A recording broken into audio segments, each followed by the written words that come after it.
All right, welcome in everyone. If you got a question for Coach, go ahead and raise your hand. We'll get started. Ava, go ahead. Hey Scott, what was the major difference there that you saw coming out in the second half? Offensive rebounds. I mean, they got 8 in that first quarter. Gave them a little bit of juice, and we cleaned that up. We got one, I think, one in the second quarter, maybe two, and then they got only a couple in the second half. So that was the big difference. And then we got hot in that third quarter. DB came in and made some threes. I thought he had some great looks in the first half, but you know what, shooters have to keep shooting. And he made some shots, kind of broke it open for us, but that was good. We needed it. And then I thought Alex gave us great minutes. And I give him a lot of credit, like I give some of the other guys that haven't played, but they come in, they contribute, and that's because they're mentally into the game. They're physically ready through all the work that they do on the off days, and our strength coach and conditioning coaches and the assistant coaches keep them ready. But I thought he was a big part of our win tonight. How nice was it to have Thomas back on the bench? That was definitely the best part about the first half, just seeing him in the locker room. I saw him as I was walking on the court with about 4 minutes to go. Gave him a great big hug. I mean, he's definitely missed, loved by all of us. And I keep saying it's like the craziest thing, all this craziness that happened to us.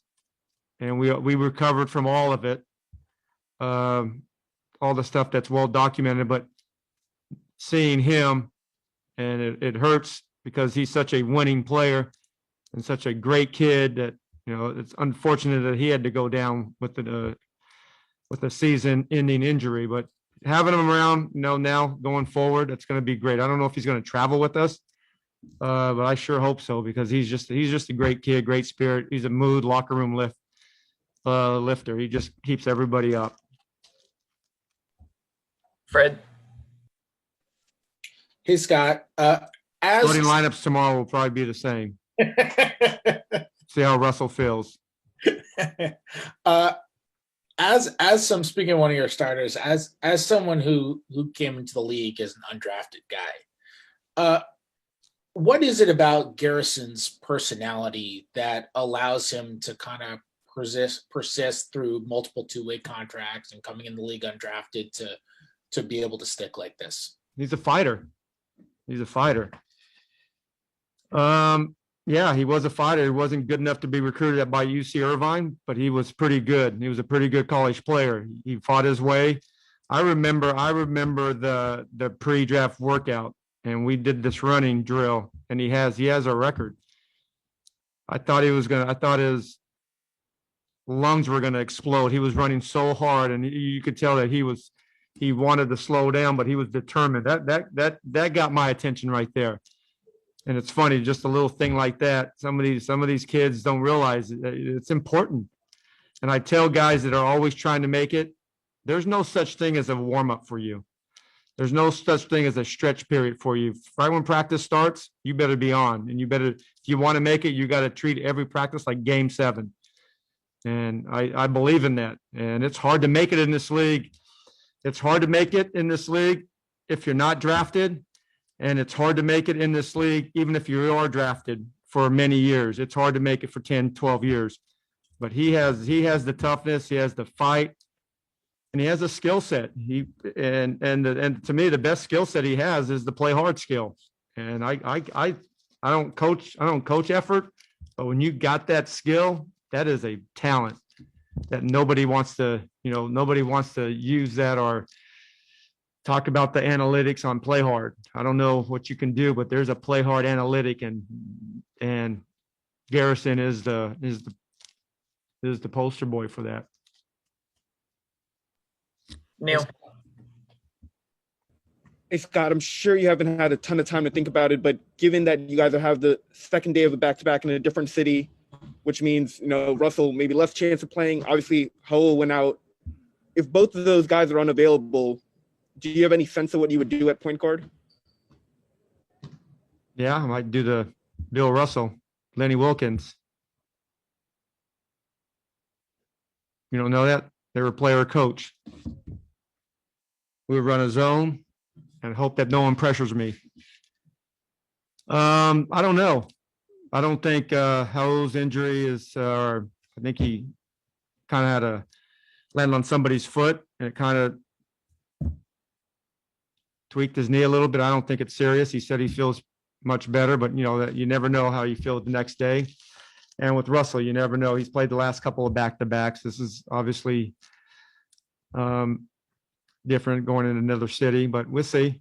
His body's feeling better and better every day, and so we'd love to have them both back. But if not, be the next man mentality, no excuse mentality, and try to figure out a way to beat a team that I thought they had a great physical, tough game last night against the Pacers. Christos. Hello, Coach. Congratulations on the win. What would you like to carry on from tonight's game about the games until the break of All-Star game? And also, how satisfied you are about on Mo and Alex's effort, especially on defensive end? Yeah, I mean they're playing against one of the most talented offensive big in the league. A guy can step out, he can post, he has a mid range, he can put it on the floor either way. He has great footwork. He gets to the free throw line. He has a lot of those little veteran tricks. And I thought they both, I thought Alex in particular, I thought he did a great job of using his body and making him take tougher shots. They kept running the play. He was getting screened. He can't step back from a three. I mean, one time he got the look, but the other times he did a pretty good job of stopping them. But we got three. I mean, TB's out, but we got three pretty good centers that we just have to find. Sometimes we just got to find two of them that are playing well in the same night. But I thought Alex gave us a lift. And like I said earlier, that's not easy to do when he hasn't played a lot of minutes. But I thought the minutes were great tonight. Thank you. Thank you.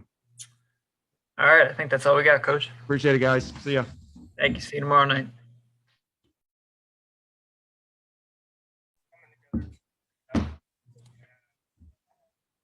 All right, Quentin, go ahead. What's good, B? Cool.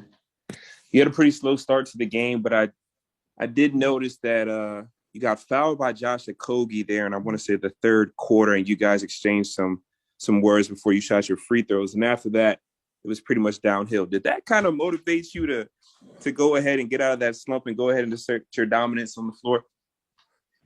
First, praise my Lord and Savior Jesus Christ. Honestly, Q, it definitely fueled a fire up under me. I was definitely having a little rough game. Legs weren't in it, but he started chirping and saying he didn't foul me or that he doesn't foul me. And that was just mind-boggling to me because I just feel like the only way you can guard me is by fouling. So I kind of took it personal and just turned it up from there. Appreciate you, B. Christos. Hello, Bradley. Congratulations on the win. 7 wins in the last 8 games. What it means and how important is to build on that performance and that effort tonight? It means a lot. It's big for our team. It's big for everybody, confidence-wise moving forward. We know our schedule gets tough. But at the same time, we still know we haven't done much. We haven't done anything. That's what I keep telling our guys. We still have a lot of work that we need to do, things we need to get better at and clean up. And we still got to win more games. That's the ultimate goal, So obviously continue to build on, the last 6-7 games that we've been playing and keeping that same energy and focus on the defensive end. Leonardo.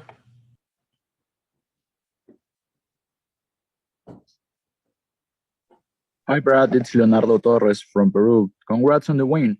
Brad, how do you feel about the team compared to the start of the season? Well, for one, thank you. Two, I think we're a lot better. We had some growing pains early on. We had a lot of guys out with COVID. Thomas Bryant had his ACL injury that really hurts us. Then we had guys in and out. We had guys on 10 days. We had guys we caught up from the G League. So it was tough for us early on. We couldn't really find our rhythm and get our niche. But now we have all of our guys back healthy. And we're attacking everything full steam ahead. But, we're doing it on the defensive end and collectively. And that's all we can ask for. Thank you. Ava. Brad, what was the regrouping like in the locker room at halftime? Did anyone have to say much of anything, or did you guys pretty much know what had to be done? We pretty much knew. Coach came in with some emphasis, showed us some clips, and we were terrible with giving up offensive rebounds. And then offensively, we just weren't knocking down shots. We were only down 2 at half or up 2, and we haven't played good at all. So, we just kept that same focus and mentality and carried it into the second half, and we channeled it to the defensive end. We got stops when we needed to. We limited their offensive rebound chances, second point chances, and we just got out on the offensive end and just took over the game.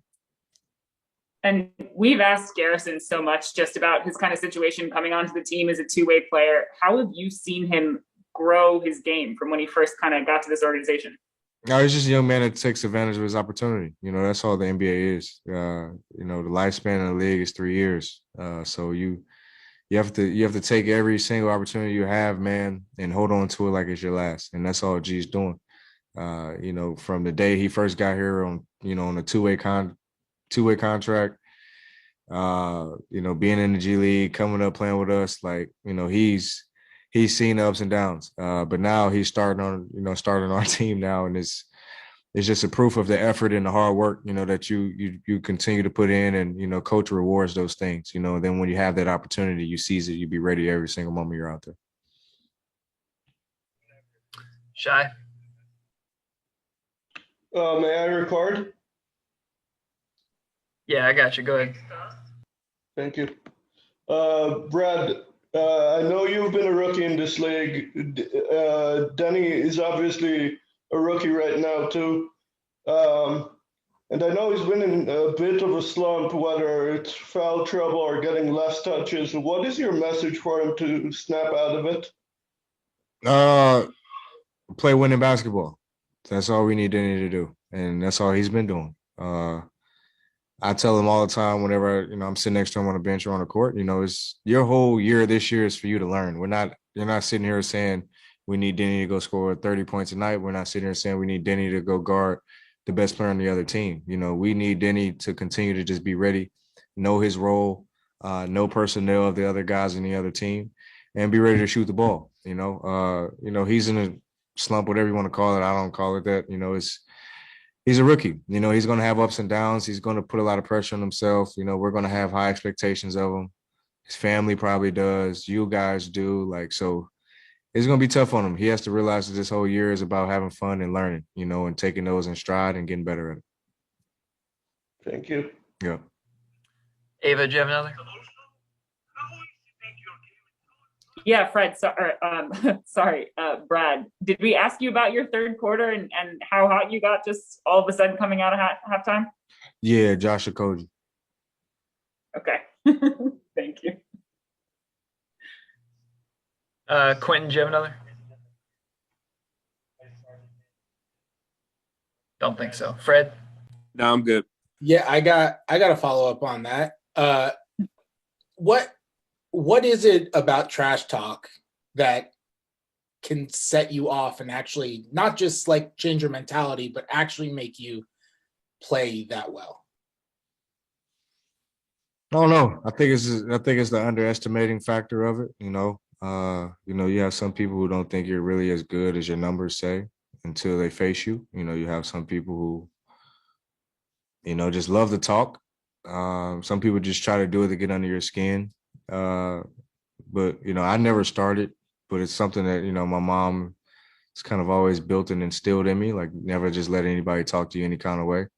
And then always let your game speak for itself. You go out there and compete and you bust them in the mouth. That's what I was always taught. So it's not just for me, it's with anybody. I think trash talking just boosts your focus, your energy. You just want to go out and just prove somebody wrong, I guess. Thanks, Brad. Yeah. All right, last question to Matt. Hey, Brad. Sorry you had been asked this. I was in Garrison's room earlier, but for you guys, you've beaten some teams like the Lakers and the Nuggets and all these other teams. To beat a team like the Wolves, where in the past you guys have lost to some sub 500 record teams. I mean, how important was that to have that within this streak? That was big. Like you said, in years past, or maybe even earlier this year, we probably would have played down to their level. of the competition. There's no knock on them, but I think we would have kind of lowered our level of play, versus how we've been playing the last 6 or 7. But I think we did it. Honestly, I think we kind of did it in the first half. And, Russ actually said something at halftime and just keep guys engaged. Don't play down to the level of our competition. Just, control what we control, play our style of basketball. And I think that's what we did. Thanks. All right, Brad. Appreciate you.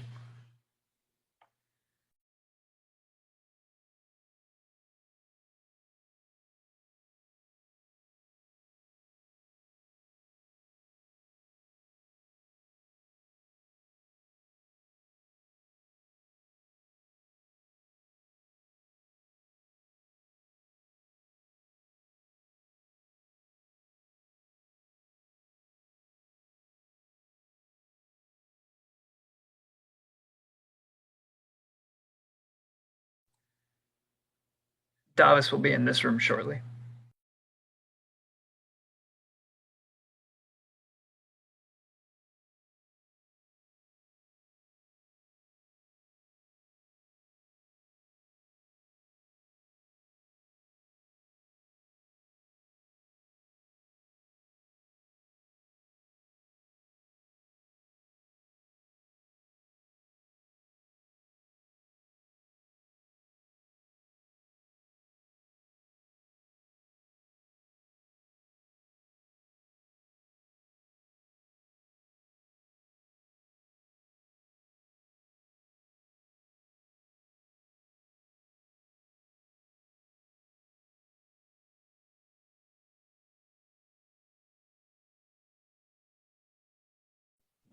Hey, Davis, you obviously had a good second half there. How's the knee feeling?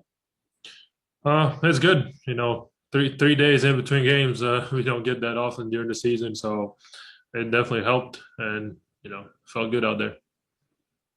And Brad noted that it was Russ who kind of spoke up at halftime after the kind of slower first half start. What is his leadership like? What's his style like compared to maybe other kind of vets you've been around in the league? That's everything he does. You see a lot of things on the court with all the energy that he brings, and he has great games. He has not so great games, but well, I think the most important what he brings is that leadership and being vocal and teaching the young guys, helping everybody. And if we're not doing something right, he's gonna let us know. It doesn't matter who it is, if it's a vet or a younger player, and I think that's helping bringing us all together. Neil. Hey, Davis, you had those 4 straight threes in the third quarter. Was it just a matter of once you saw the first one go in, you were like, okay, I just need to keep getting them up? Yeah, sometimes enough to get one, and after the first one, when the second one went in, it just keeps going from there. Christos. Hello, Davis. Congratulations on the win. Thanks. What it means that streak, the 7 wins in the last 8 games, about your potential as a team, and about you? Do you feel this season the best shape of your career? About what decision you're talking about? Overall, about your shape. Oh, my shape. I feel good overall, and I think as a team, that's the most important thing. I feel like we're kind of bringing together everything that we've been talking about in the beginning of the season. We had some games that against good teams we were close and we lost in the fourth quarter. And what's been the key in the last games, I think we've been closer to the top 10 of the teams on defense. And the offense has been like some games good, some games not so good. But if we keep playing defense, we're gonna get ourselves a chance to win every night. Kellen. Hey, Davis. Garrison had another really good game as a starter. What does he bring to the team, and what have you seen him improve on the most?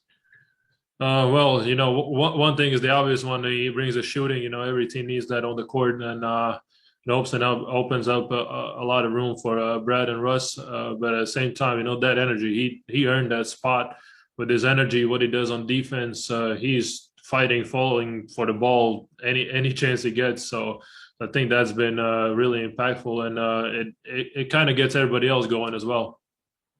And what do you feel like he's evolved? Like, what has his evolution as a player been like in your eyes? I think he's just always been confident about his abilities, shooting wise. But thing is, like that energy that he brings, he did the same thing last year when he got minutes. I wouldn't say that he's evolved in some way. He's just doing the same things he's been probably doing his whole career, and earned his minutes. Anyone else? Going once, going twice. All right, Davis. Good night. Appreciate you.